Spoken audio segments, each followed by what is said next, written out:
All right, excellent afternoon, viewers. It is another Wednesday afternoon or Tuesday afternoon, guys, and you are on to Real Talk with Kike, the talk show where conversations are real.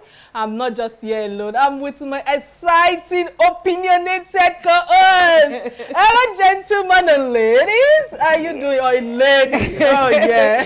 How you guys? Yeah, I'm doing great, actually. It's always a delight to see your very beautiful, amazing face, oozing confidence like the woman that you are. Thank you for the compliment. And you, of course, I've been complimenting her about her hair. Yeah, she likes it, actually. Beauty. Oh my God, melanin popping, and of course we have the. All right, Michelle, how are you today? Hey, I'm good. I must say that you ladies look so delectable on this set today. I love the way you're looking. Did I actually thought you said something, but I'm just gonna hold it.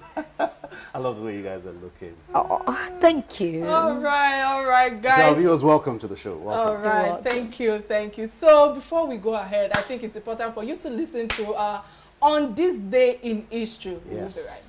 We'll be right back.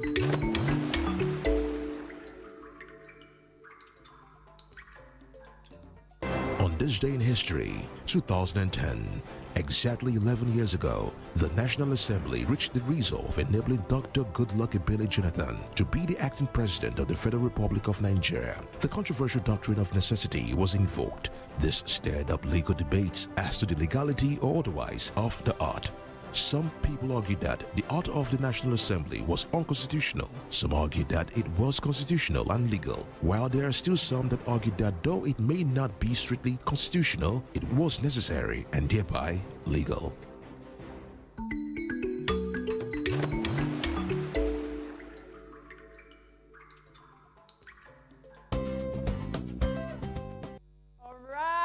Many thanks to all our sponsors for making our dreams come to life and becoming a reality. But guys, what do you have to say to this on this day in history? Doctrine of necessity. There's so many things that for me, maybe I would say it's late coming. I didn't even think it was done so not too long ago. Exactly. I actually thought it was something that was, assumed that if a sitting president, something goes wrong, either death or impeachment, then the vice president automatically will take over. But, it's very good for everything to be, couched in the Constitution, because that's what guides us. Yeah. At least. And as the name, necessity, it would have been thought that it should have been there long. Yeah. Without we should even be thinking of interpretation. All right, I agree with you both. I think in a nutshell, the law was passed that vice president can act as the president in case of impeachment or death, and the sitting, in case any impeachment or death happens to the sitting president. Yeah. So when we return, I think it's best. All right. So I think with everything happening right now, it's unfortunate that in some countries they are still struggling with this, and I think that's the reason why most people, when the president that is seated, is still having issues with the vice president that is on seat. Probably you're ill and you don't want to pass power to the vice president. Why do people have control over many things? There should be power beyond one. Really. But for me, the office of the vice president, even looking at it from a world view, I think it's a very sensitive seat to sit in, because anything you do will be seen as insubordination. Imagine if you're sitting president, you're maybe brilliant, more brilliant, or you have better ideas. You have to do everything to work with your, with your principle. And sometimes it can be really, sometimes like a tussle. I just feel it comes with insecurity. And when you don't want what's due to you from the people to be given to someone else. And that's why I keep giving credit to the Biden-Harris, the way they put it, Biden-Harris administration. Yeah. You won't hear a Buhari, Oshibajo administration. But all the same, it's good to know that that doctrine is already very active. Law. All right, guys, moving into the business of the day, we have Opeyemi Olomo on the show. He is on the show to discuss digital currencies and the innovations in the ecosystem, so to speak. But watch his profile. All right, it is a pleasure to have Opeyemi on the show this afternoon. Hello, Opeyemi, are you there?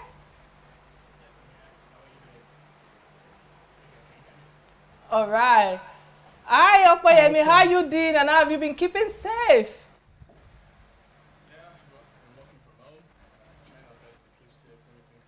Can you speak a little bit louder? Yeah, I said I'm working from home, right? So doing my best to keep safe, being in the bubble, homeschooling my daughter. So it's been fun but different. Okay, all right. I actually didn't get that, but let me know if you can hear me. I think my first question to you before before my co-host take over from here, you know, as an institutional player with your wealth of contribution in the IT ecosystem, so to speak, where is Nigeria on the roadmap of blockchain innovations, if I may ask? Well, I would say we're still a consumer of the services. We have it's no secret that a lot of people, especially the young ones in Nigeria, are heavily involved in the world of digital currency and cryptocurrency investing. But from an institution perspective, this is something that hasn't been embraced yet in the country. I think, but we've made great strides in other payment systems, like having instantaneous payments, and also having a 24/7 payment system that works. So that's basically what we have. But in the area of digital currency, institutionally, we have no infrastructure for that. That's quite, very enlightening, because I would say that what would you put Nigeria when it comes to being at par with other people in the world when it comes to learning of new innovations like cryptocurrency? Because a lot of people have touted that this would be the currency of the new generation. So would you say that it's only the young Nigerians, or let's say young people, that seem to understand this trend? Or is it not something we should catch up on as a country, as a whole? Well, it's in two parts, right? So if you look at the evolution of digital currency, it started with the Bitcoin white paper. And Bitcoin was basically designed to remove the need for a central authority like central banks, right? And basically, in a way, democratize how payments or a payment system could look like. So if you look at this, it's very, very different from the norm. So institutionally, even worldwide, right? I would say a lot of institutions haven't embraced digital currency. It's something that the private sector in most countries have embraced. Just a few countries like Switzerland, I would say China, Singapore, and Canada, and United Arab Emirates and Sweden have made strong inroads in digital currency. Nigeria, on the other hand, I think similar. We don't have a strong institutional base for this, but the young ones, based on the fact that this is a new type of technology that is totally different from how we do banking or payments today. It doesn't require accounts, doesn't necessarily require any form of KYC, for example, provides 24/7 instant access. You can move the money from one country to the other, so there's no restriction. Makes it exciting, for people of the younger generation. But we do have the skill set in Nigeria that could, basically work on a technology like this. My question will be, at a time when we as a country thought, Nigeria seemed to be catching up with the rest of the world, developed world, and we seem to be getting there economically speaking, and at a time when we're confronted with the global fuel crisis, confronted with the herdsmen crisis leading to a shortage of agricultural produce supply, and the economic values we get from agriculture sector, and at a time when we have all of the backwardness, politically speaking, and instability in this part of Africa, then cryptocurrency, that was an edge for many, is being banned. The youth would be wondering right now, what is next for them? What would be the next inroad towards economic stability for them? What would you say? I would say I think it's a conflict of interest, right? So if you look at it, what does cryptocurrency provide today? What's the value in it? and the major value in cryptocurrency, like I mentioned earlier, is the fact that it requires minimal identification requirements for you to join the network, especially something like the Bitcoin network. It also provides instant transfer across borders, irrespective of the currency in the other border. So you can move cryptocurrency across the globe, and you can exchange it for any currency in the beneficiary country that it is. So if you look at this, and if you look at the type of currency control environment we have in Nigeria, it basically provides a simple way to bypass those controls. And I'm thinking that's one of the reasons why maybe the government is being careful with this, right? In terms of how it should be adopted. But there are ways in which you can use regulation, right? And use trusted intermediaries like exchanges to actually curb some of these, should I say, concerns that some sovereigns who are strong with currency control have. You know, Opeyemi, listening to you and some of the questions that my co-hosts have been asking, I cannot help but ask, because I know that Germany has legalized Bitcoin for transaction and payment, and I know it's being used in the UK as well, where you reside presently. What kind of benefit and development can we achieve from the, what's it called, with the use of digital currencies? Yeah, so I think what makes digital currency very attractive is the fact that it could be something we could use to solve our financial inclusion problem, right? Because like I said, and it's good to understand the paradigm shift. With the normal payment system today, we use accounts, and accounts are basically based on doing what we call a due diligence on an individual and giving them the right to use an account, and then it's all a matter of debit and credit. And like one of the books that my mentor kind of like referred me to, which is called Identity is the New Money. Payment is simply debit and entry with identity management. That's what payment is. And if you look at it from that perspective, I would say there's a huge load of opportunity from that we in Nigeria could benefit by looking at digital currencies. One, we could create programmable money that could enable us implement policies better. If we look at Bitcoin and all these other cryptocurrencies, we could actually provide a regulatory framework, right, that could make it easy to use these currencies, but also in a way imbibe some of the policies we have to protect our own local currency as well.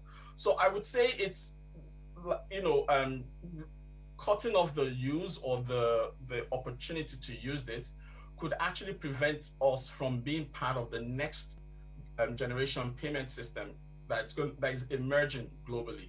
So it's something definitely that from a policy perspective, we need to look at and see how we can implement that kind of guidelines and framework that enables cryptocurrency to thrive in a safe way in Nigeria.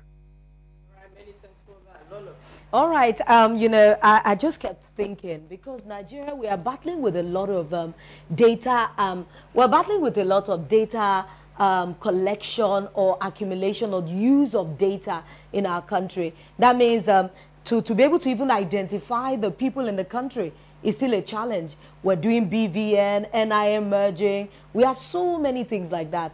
Do you think that this is part of the reason why the government is a bit, you know, they're banning the use of cryptocurrency, because they cannot just, you know, catch the trail? Because many people will tell you like it's like something that works on the web that you cannot really see its physical footprints.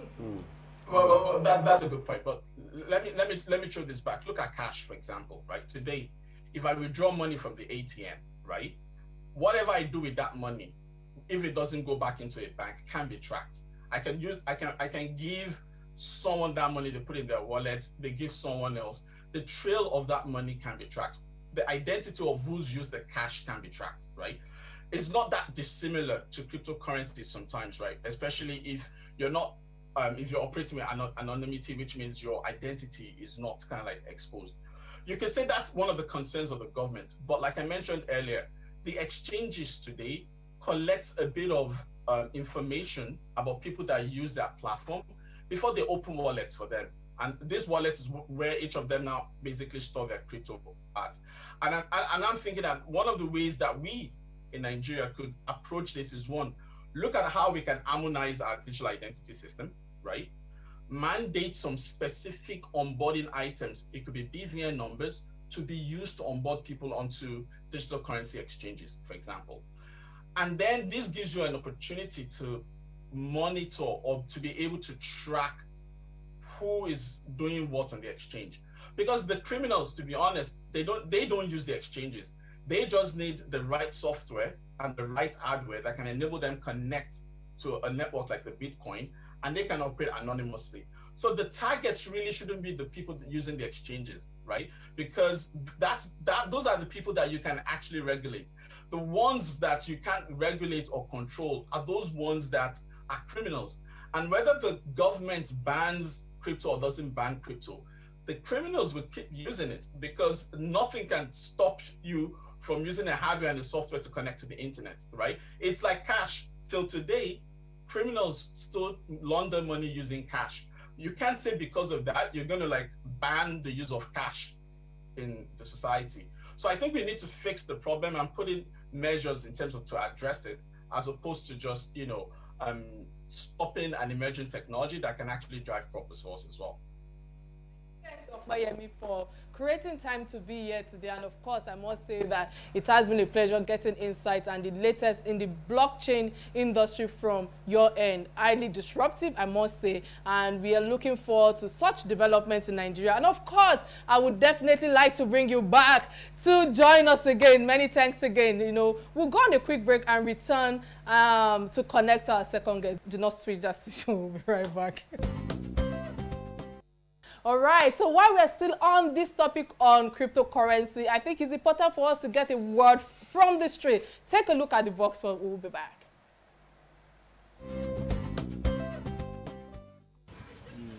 Yes. Maybe just to cop the fraudsters, this internet fraudsters. I think they are trying to protect the Nigerian bank. You no longer use the bank account because it will be traced easily. So they prefer to use the Bitcoin accounts, which is untraceable. Because I noticed that a whole lot of people have taken the money they are supposed to put in fixed deposit or put in some of these in their banks, they've given it to these cryptocurrency guys to trade for them. I feel Nigerian government doesn't have full understanding about what cryptocurrency is all about. So that's the reason why they say, okay, they want to ban this, they want to ban that. Because if they fully know the usefulness of Bitcoin, even the government itself, they will trade in Bitcoin. Masha, what do you have to say to that? Listening from the people from the streets, their own feedback regarding Bitcoin. Oh, well, for me, the concern is like, Opeyemi was saying that the youth would always find a way. A way. And he when he was answering your question, filling answers to your questions, he said that given the analogy of cash, you don't just say because money laundering persists, you then ban cash all in totality. Yeah. So for me, it's a concern whether the people advising the government are really doing a thorough search or research on what needs to be done, the future of the economy. Every time I look at this thing, I keep saying that the government really need to focus on regulation. Because whether we like it or not, the youth are going to keep finding a way to do it. Sure. So instead of, doing that, it's just like, say, some mega hacker. I would rather employ that person to block every other person from gaining access. But if you leave it, if you ban it, they are going to make the dark web even more productive. So why not get in there with regulation? Okay, let's have your thoughts. Right. What do you think about the ban of cryptocurrency? To be honest, I wish I can go on and on regarding my opinion right now. But because of time, I might have to quickly let us take connect our second guest. At the end of the show, I will definitely answer that question. So you know what? Let's take a look at our second guest. He is Dr. Edidiong Udom. It's a pleasure to have him connect to us via, of course, what's it called again? Via Skype, via Zoom. Many thanks for creating time to be here today, Dr. Edidiong. Thank you very much, Kike. It's good to be on your show. All right. So with all that is ongoing at the moment, I know that there's a lot going on at the moment, and we are behind schedule right now. I would have loved to just chip in your profile, but I must ask you quickly. I know with the most recent policies of the CBN, what do you think will happen to investment and people involved in cryptocurrency? Okay. Well, the interesting thing about cryptocurrency is that originally it wasn't even designed to be traded on exchanges. Originally, it was originally designed to be traded on by peer-to-peer. So it means that I have Bitcoin and I know I have someone who wants to either buy Bitcoin and I sell to the person directly and all of that. So it was originally designed that way. So the ban is mainly stopping banks from providing their services to exchanges. Now, what is going to happen is that adoption is going to be much slower because after the banks, after exchanges started integrating with the banks for cryptocurrency services, what we observed was that adoption was becoming really, really fast. Like we saw situations where Bitcoin trading in Nigeria on a daily volume was moving from 200 million naira to 500 million to 1 billion to 2 billion to 3 billion on a daily basis. Okay, I just checked. I checked the exchange that I use. Okay, to see what the volume was like in the past 24 hours. And even with the ban, we did 5 billion naira in trading volume in the past 24 hours. So yeah, it got to times where we're doing up to 10 billion. So it has affected, it has slowed it down a bit. Adoption is going to be slower. So it's going to be more difficult for new people to come into the cryptocurrency space because the fact that they could easily buy Bitcoin on an exchange from their bank account, and whenever they needed to do a withdrawal, they could withdraw straight to their bank account without having to talk through people, and the peer-to-peer transfers and all of that. Made it easier for the common man, for the layman on the street to become a part of the cryptocurrency trade. But we're at a point where adoption will be slower, but those who are already in, they are still doing their peer-to-peer trading, and the volumes are still doing good. Wow, thank you very much. Would you say our youths are very innovative and dynamic? Because we've heard it here in Nigeria where they say we have a bunch of lazy youths, but they seem to be at the forefront of channeling new technology, championing new things, standing up and, asserting themselves. When you think about the Nigerian youth in comparison to their companions across the world, what would you say about us as a people? I think Nigerians are we are very smart people. Nigerian youth, we are very smart. We are very, very dynamic. Okay, because I look at a country like India, for instance, and I see what they did with their IT industry. Okay, there was a lot of support from the government, but we are also seeing a very burgeoning IT industry in Nigeria that has kind of been self-taught. Like, I mean, you see a lot of people in the IT industry who did not really have the kind of background for IT training like the rest of the world has, and yet we are doing so well in software development. In even our fintech is very, very advanced. So I see Nigerian youth as very dynamic. We are very driven, and I think it comes from a point of we kind of have to fend for ourselves. That's the truth. The youths in Nigeria we just have to fend for ourselves.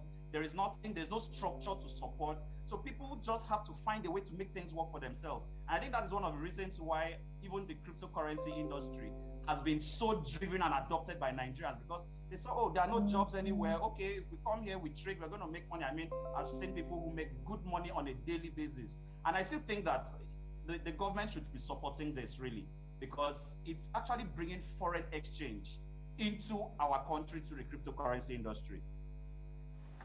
Well, for me, my question will be looking at, the government's policy right now, seemingly, and well, several people have said sort of anti, this particular one might seem anti-people and doesn't really make Nigeria look good from the international perspective.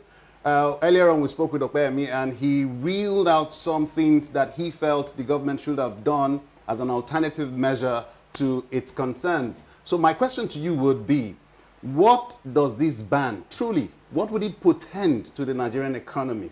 What are the challenges? What are the near future effects we should begin to see in the Nigerian economy on the downturn? I know that first and foremost, the dollar liquidity in Nigeria has been quite on the low side. So for instance, people who have invested in Nigeria have found it very hard to actually take back their investments out of the country. And I've had reason, especially during the lockdown last year, I've had reason to see companies who had heavily invested in Nigeria, trying to take their funds, and they couldn't get dollars to take it back. And they started to reach out to people who owned cryptocurrency to be able to do that. So I believe that the fact that they were able to take out their funds using cryptocurrency would encourage them to invest more, because they know, okay, there's a channel through which they can easily take out their funds.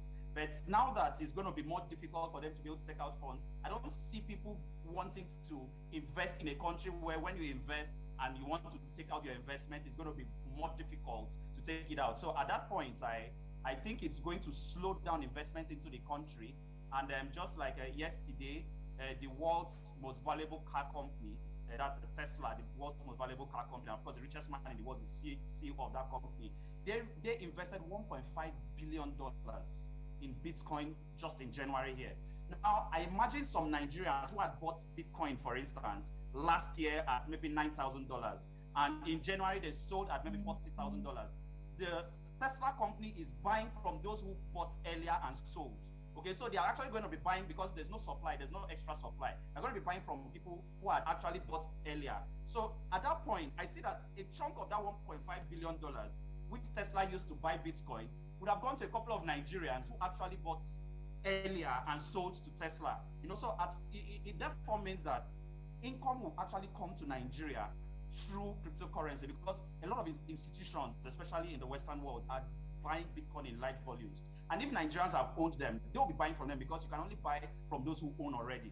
So that is something that I think is going to slow down forex inflow into the country. It's going to slow down investment into the country. So I think the government should be looking at regulating it and knowing who is trading cryptocurrency. That's the best. I think that's the best route they should take. All right, many thanks, Udom, for that.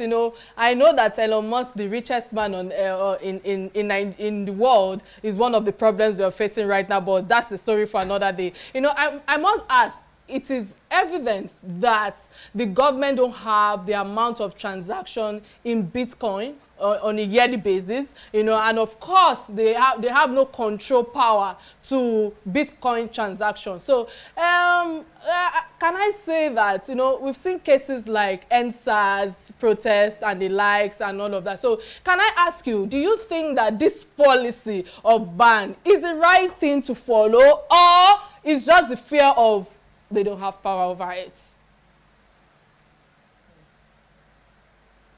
I think it's more of a thing of the fear of we don't know who is doing what. But unfortunately, even the ban is not stopping that. Okay, in fact, the ban is going to make it go more as become more of a dark world game, if I should say. So I think the best thing is the government should actually be coming around to regulating it. They should be working with the exchanges. I mean, these exchanges take our BVNs, they take our national IDs, our driving licenses, and all of that. So they can know this is the person that is trading on this is the person trading with this, and they can actually get to clamp on whoever it is that they have a target over. But if they don't do that and they ban it, people will still do it peer to peer, and they still will not have any power over it. But I think it's mainly because they don't have a power over it. I mean, they can't track who is doing what, and government is usually a bit what's the right word now? They're usually a bit anxious when they don't know when they can't control what is happening. But maybe government was fantastic insight. But we're rounding off right now. But before we go on you, Opeyemi had, like I said earlier, also reeled out some insights as to what can be done, and Lolo here had also said more regulations. You have equally said, getting identities and DNAs attached from these registrations that we have affiliated with the federal government to identify these users. What other ways do you think the federal government could have had a hands-on control? Could they possibly, my thought, could they possibly have had their own platform through which they would have insisted that, people trading on cryptocurrency within this region could trade on their platform? Could that be possible? Mm-hmm. Okay, so in some countries like in China, they have what they call their central bank digital currencies. All right, many thanks for staying tuned. Of course, I'm trying to control myself. And I know that his partner is watching right now. You know, on this set, we keep it real, guys. And our third guest on the set today is no other than you.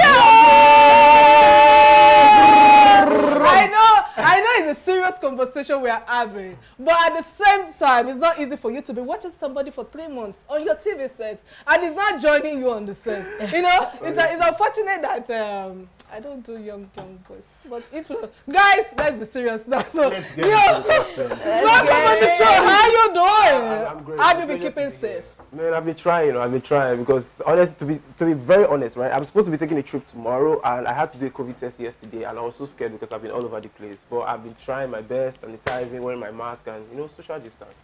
All right, so let's just dive into the business of the day. I know you understand what is going on at the moment regarding the cryptocurrency, Bitcoin.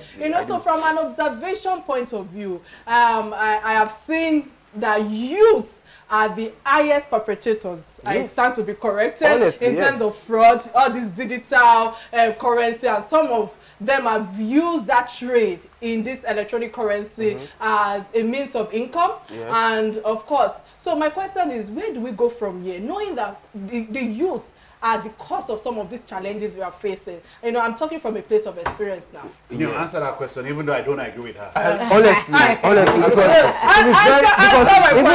I'm talking from a place of experience. Experience, right? I would like to talk from a place of as an investor. Because I trade with Bitcoins as well. Like just yesterday, it went up to about 47K, and when I saw it, I just sold off everything I have because I didn't want to hear I didn't want any problem. No stories. You get me? But the fact that people always want to look at it from the negative side of view, they always forget the advantage. They forget that this actually helped a lot of people with employment. This actually put food on a lot of people's table, Because there is no work in Nigeria.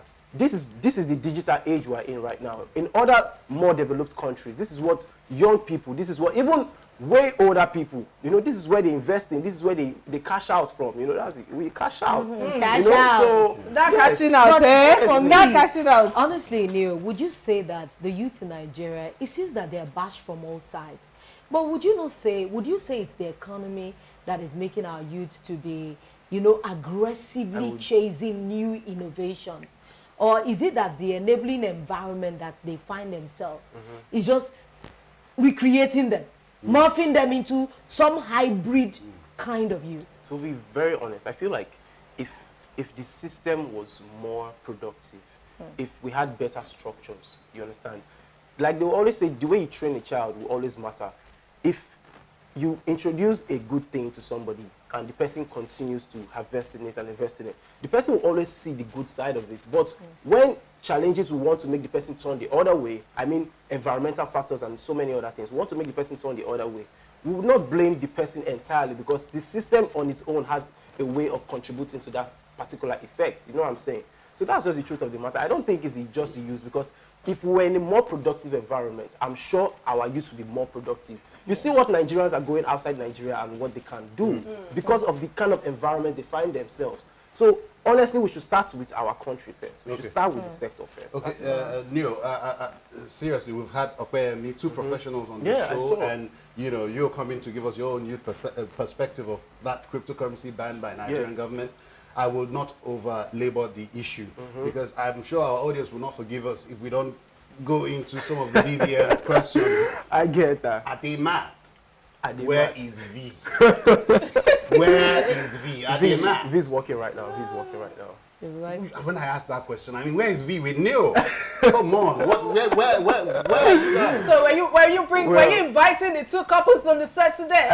Where is V with Neil? V's in a great place with Neil, and Neil's in a great place with V. Awesome. Not just. I'm not talking just emotionally or physically. I'm talking as a brand wise, because that is the most important thing. I know we want to keep it cool and keep ourselves going, but we also have to be focused, and we also know the reason why we went to the house in the first place. We know what we want to gain from the whole effect, the whole experience of coming out. So we are not forgetting that. Neil, are you becoming a politician? Because I can smell a lot of diplomacy. Oh my God. All right, let's bring it back home.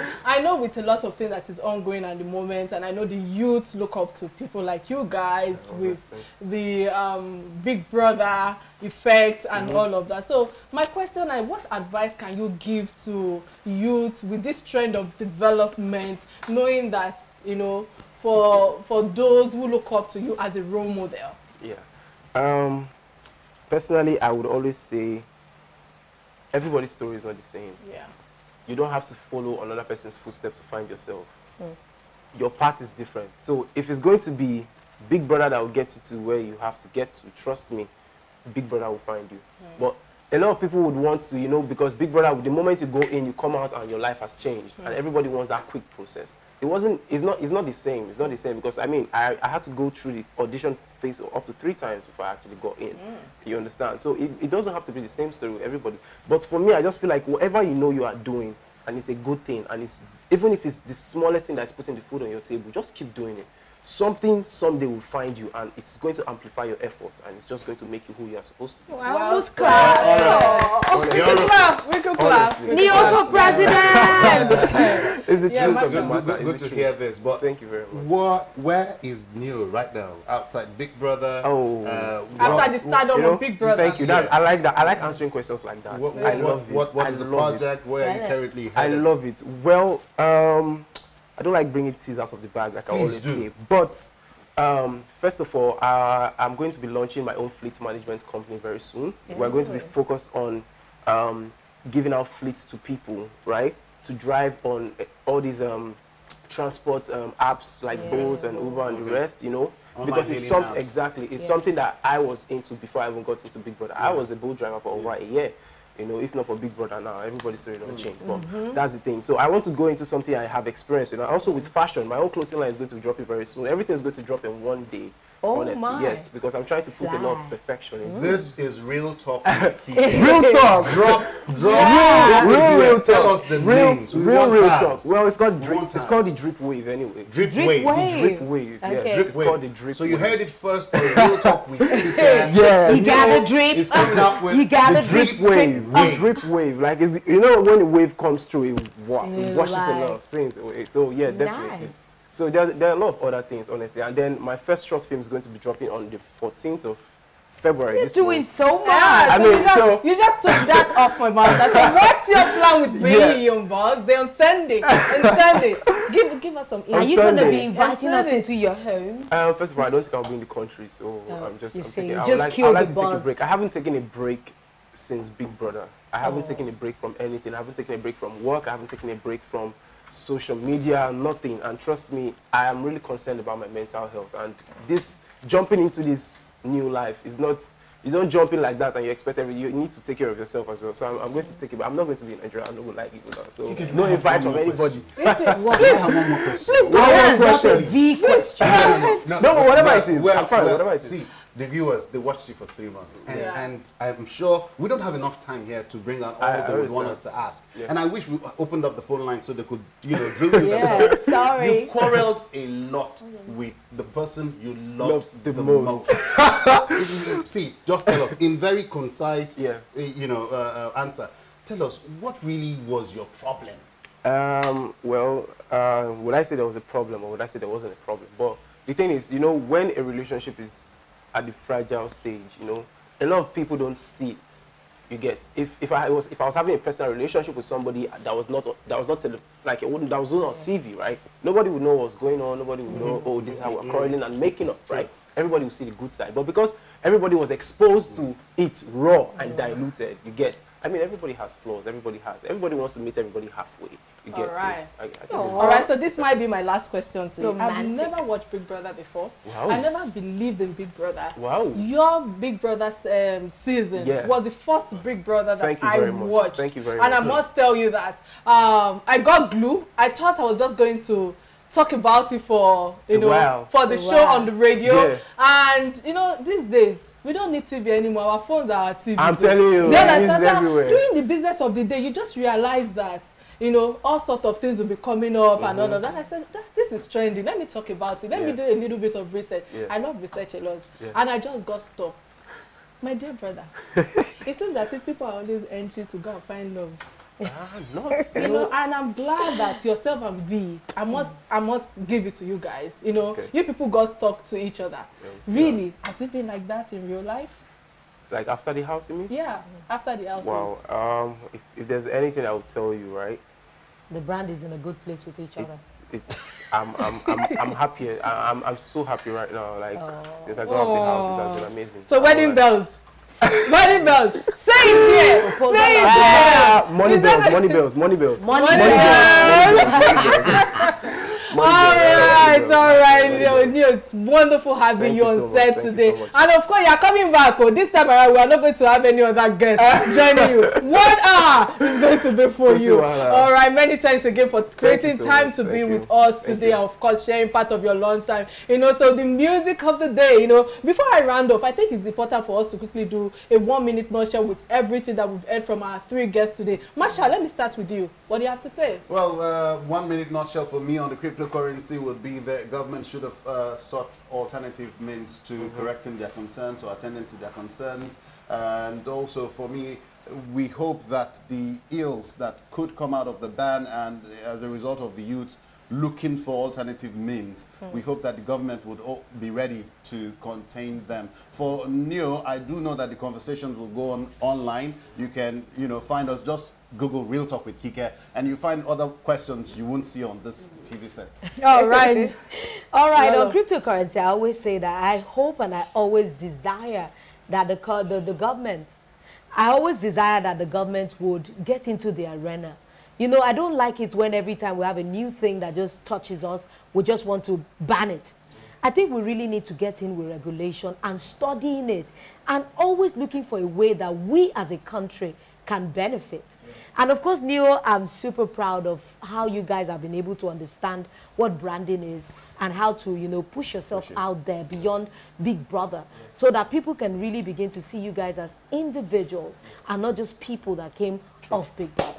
All right, many thanks, Lolo, for that submission. I think, in a nutshell, if you ask me, I hope the government is willing to have more wider perspective on the blockchain industry for better formation of policies. And of course, just like Lolo have emphasized, I'm so proud of you guys. I'm willing, I wish that they can extend the age bracket of Big Brother to 40 years and above, and I would have just,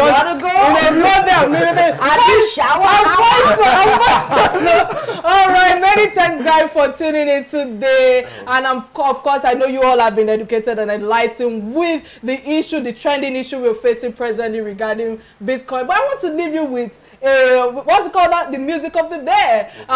Till we come your way on Thursday, please keep staying real. Bye now. Bye.